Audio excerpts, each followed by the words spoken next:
Today, we are joined by Gretchen Shanfeld. Gretchen is a Senior Director of Program Operations and Strategic Growth at the Nationalities Service Center.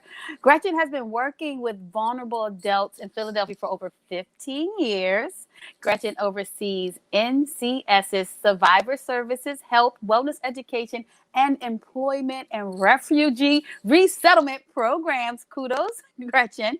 And she is here to talk to us about World Refugee Day and about the work that she does at the Nationalities Service Center. Hello, Gretchen. Thank you for joining us. Hi, Amanda. Thanks for having me.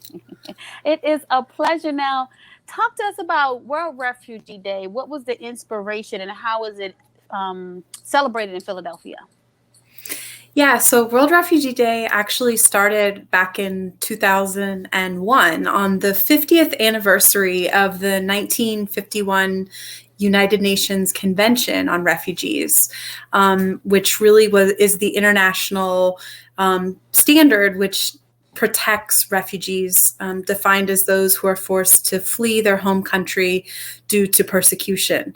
And so these annual celebrations on June 20th every year are really meant to highlight the contributions of refugees, the strength of refugees and refugee communities.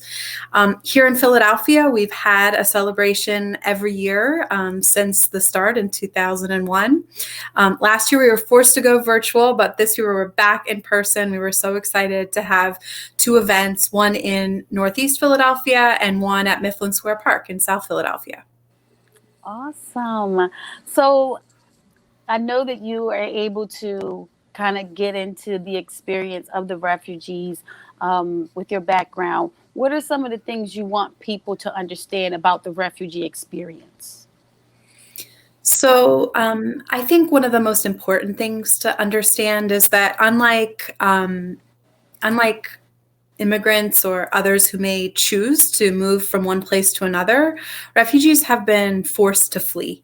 They've been forced out of their home. And at their core, they're people who've had to make that very tough decision to, flee a home, a country, leave their things behind. We often think of this word refugee, but refugees are people. They're mothers, sisters, daughters, friends, community members. And there's a saying that I really, always think about in my work. And it says, no one puts their child on the boat unless the boat is safer than the land. And I think with all of the news of crossings of the Mediterranean by refugees and those who are forced to flee, and thinking of my own family and my son, refugees are people who've been forced to make an incredibly challenging decision, really, for their lives. What is the refugee settlement process and how has it changed with the administration in Philadelphia? So the refugee resettlement process actually started all the way back in 1980 with bipartisan support. Philadelphia has long been a really strong hub for refugee resettlement. Back in the 1980s, it was populations including Cambodian, Vietnamese, Laotian, and we've really continued that tradition all the way to today, where we're resettling Syrian refugees, Iraqi refugees, refugees from Democratic Republic of Congo, and a number of other countries. At NSC, we serve a really diverse population from over 120 countries every year. And we're really proud to have been doing refugee resettlement, not only since that inception in 1980, but providing services to this population all the way back 100 years. So we'll be celebrating our 100th anniversary in this upcoming year, which is really exciting. The administration change has obviously been a huge roller coaster. As I mentioned, the program had bipartisan support really up until the election of the Trump administration, when there was this huge rise in othering refugees and saying refugees don't belong here, despite the United States being really founded as a place of refuge and a place of welcome. And I think we're just now beginning to wrestle with how we fully recover from those years. The Biden administration has set a very lofty goal of resettling 125,000 refugees in the coming year. And that will really require not only agencies like NSC, but communities themselves to open their arms and welcome those who are seeking a safe place. Now, do you guys have some events that are coming up? We do. We have a number of events that are happening related to our 100th anniversary. So you can definitely check out our website for that. And our next event coming up is our back to school event. Our clients and families are really excited to get back to in-person school. So we'll be having a back to school event and a backpack drive later this summer. Right. So we have a video. So let's go check out the video regarding your events. Great.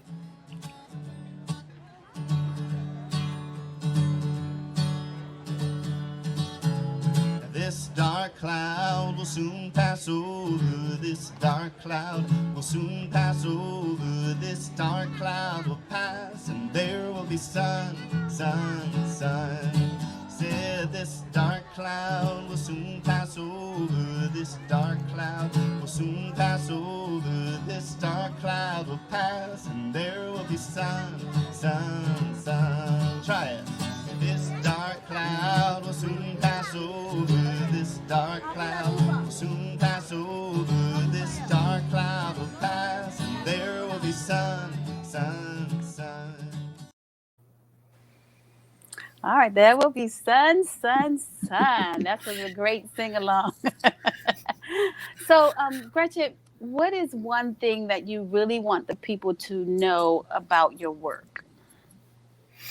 I think one thing to take away is really putting yourself in the shoes of a refugee, imagining what your life might be like if you did have to flee. You know, what would you take with you? Some of our clients come just carrying a few things in a backpack.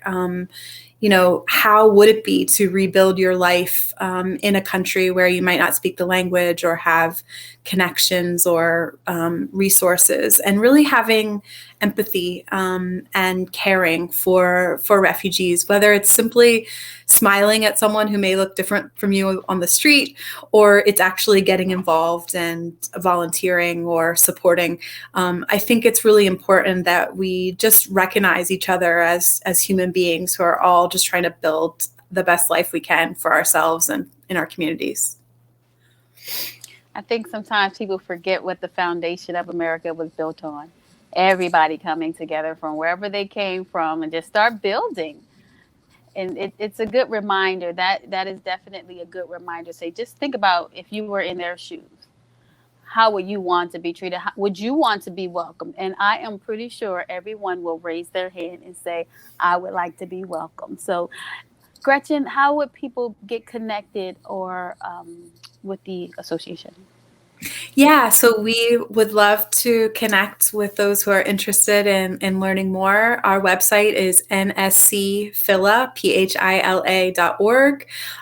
We have a lot of opportunities to get involved, everything from setting up a new refugee's home before they arrive, greeting folks at the airport, tutoring folks in learning English, a whole host of opportunities as ways to get involved or just learn more about the refugee issue.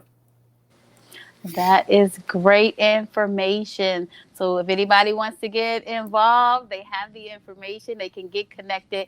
And just if you know some words of encouragement to someone that, you know, may have a family and may not know what to do, what would be your words of encouragement to them to get connected? Yeah, I think one of the challenges with the Trump administration is that all of family reunification and people who may have come but are waiting for a family member has really been significantly delayed, and people are waiting years and years to be reunited with their children or their spouse or their loved ones. And I think it's really important that, you know, we just recognize and